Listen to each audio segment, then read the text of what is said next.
Ekabuma wetuvaayo ate Wabaluseewo Akasattiro ku byalo bisatu ebisangibwa mu disitulikiti ey'Ebuyende ng'eno waliwo ebigambibwa okuba ebisolo nga mpisi okuzingako ebyalo ne bitandika okuluma omukazi ssaako n'ebisolo okuli ente awamu n'embuzi.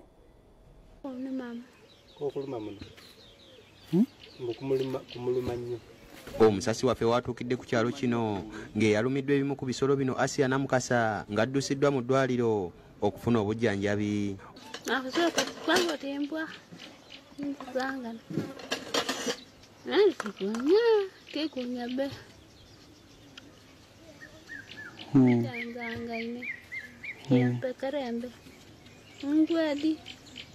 Wali olaga wa?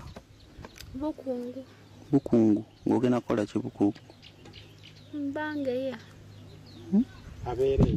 Agamba ekisolo kyabadde kinene ate nga kifaanana mbwa.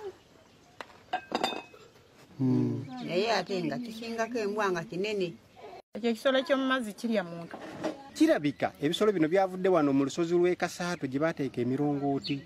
Ebisolo ebyo byali nga bimanyiridde kibira kati babiteekayo layiti emirongooti ezo kati kirabika bye bikola ki bidduka layiti eri byamanyirira nzikiza kati biddukayo ne biddeena. Abamu ku batuuze betwogeddeko nabo bategeezezza nga bali mu mbeera ey'obweraliikirivu. Okusinziira tuli kubalira embuzi ente daakajjamu nte nga 12 n'embuzi daakatuuka mu mbuzi nga edoona diri mu nga 8.